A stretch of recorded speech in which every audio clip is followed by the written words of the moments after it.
Hi everyone. Today I'm doing a special unboxing. Um, if you're watching this on YouTube and watch other book videos, then I'm sure you've already heard of Brandon Sanderson's 4 Secret Projects, the most successful Kickstarter ever. Now, I did back the Kickstarter, but I didn't back any of the physical levels because I just couldn't justify that type of expenditure all at once, especially the shipping to the UK, which costs as much as the books. So I only backed the e-edition, the e-books, and the audio.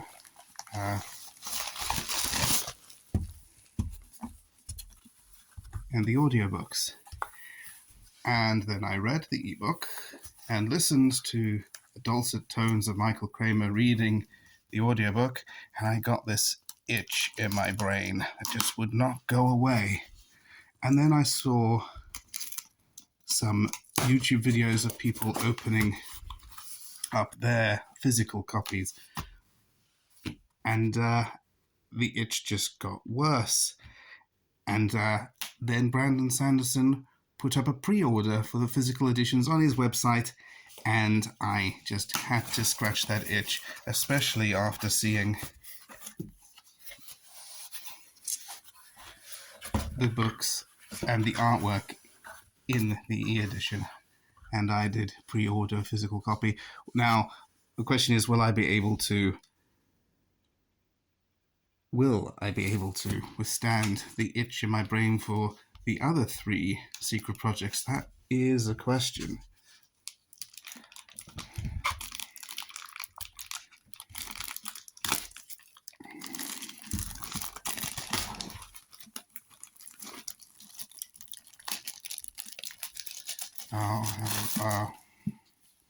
And here we have secret project number 1, Tress of the Emerald Sea. Spine.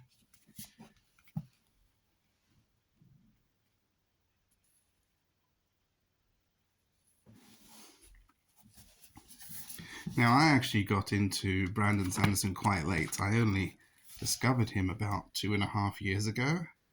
I had just finished reading The Wheel of Time, which took me a very long time to get through, and was on the lookout for something to read next.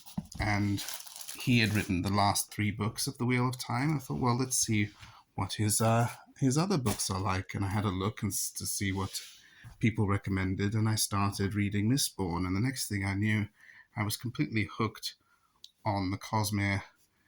I've now just started book 2 of the Stormlight Archive. So here we have Tress of the Emerald Sea, the first of his secret projects, which is, of course, also a novel set in the Cosmere.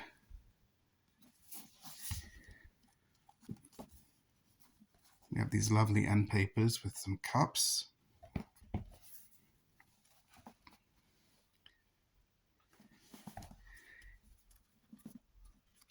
Now, my original plan was to get the e-books from the Kickstarter and then just wait for the retail versions of these to come out, and I would get those. But then I saw these in the ebook, and I was like, well, the retail versions are very unlikely to have these full color artwork. This also has 2-tone artwork as well. And I just can't resist these things. And yes, the shipping did cost as much as the book, but with not ordering all of them at once, like I would have done on the Kickstarter, it just makes it that bit more affordable, even though you're spending the same amount again. I love this. This is sorry, there might be spoilers. I never script these and I never make notes beforehand. I literally just ramble on and on. So if there are spoilers, I do apologize. This is when she travels from the Emerald Sea to the Crimson Sea, and I love how the artwork portrays that. And then if you look, at the top of each page, there's that little symbol there. That's in green or emerald there. And also at the beginning of each chapter, we've got the green vines. But once she goes into the Crimson Sea, that symbol changes to red, and the first letter changes to red. And of course the symbol changes here as well. And then the same when she goes into other different color seas. Sorry, that picture might be a bit of a spoiler. And of course the parts as well.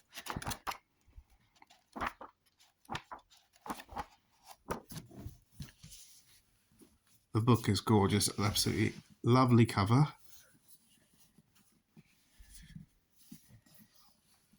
It's reminiscent of the covers from like the Discworld Collector's Library that they're doing for Terry Pratchett's Discworld, but I think just that bit better quality.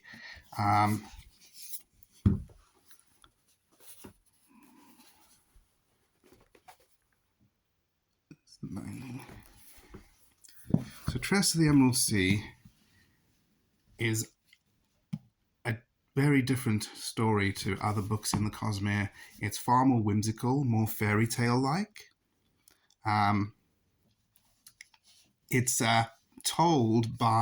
narrated by a character who has appeared in many other books and stories in the Cosmere, a favorite fan character who, if you don't know who it is, I won't say now, but it's definitely written in this person's voice, which gives the whole thing a very sarcastic, irreverent, witty tone. Brandon Sanderson said he was inspired to write this after a movie night with his family when he was watching The Princess Bride. And after watching, his wife mentioned to him that Princess Buttercup is not very proactive. She doesn't really do anything. She just waits around to get rescued. Or when her true love goes missing and presumed dead, she just accepts it and goes off to marry someone else. So he thought he'd write a story where something similar happens, but this time the heroine is the one that goes off to find out what happened to her missing love. Are they still alive? Are they able to be rescued? There aren't actually that many other similarities between this and The Princess Bride. The starting point, yes. The rest of it feels a lot more like Stardust by Neil Gaiman. It's that sort of adventure setting, but it's got the irreverent tone of like Good Omens by Neil Gaiman and Terry Pratchett. It's very amusing and funny. I know that Sanderson's humor is hit and miss for some people.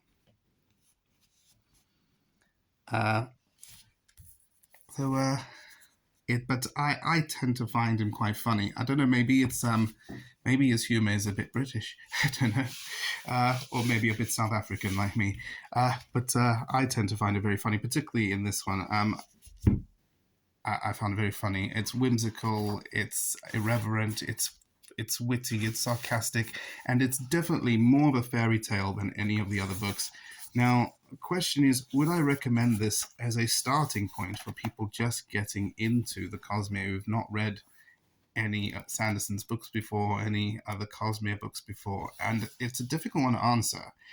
I'd say yes and no. Yes, it's a standalone book. You will definitely enjoy it if you've never read anything else of his, if you've never read the Cosmere. There are no spoilers in here for other books. But this is where the no comes in. Its tone is very different to just about everything else in the Cosmere. It's far more lighthearted, it's far more whimsical, it's far more fairy tale. There's talking animals in here. That's actually quite unusual for the Cosmere. There's and the way, because it's written in a specific character's voice who is narrating it as well, it's also quite different to the rest of them. So there's that. And then there's all the references. There are a lot of different references, Cosmere references and Easter eggs and things to spot. Now, you won't lose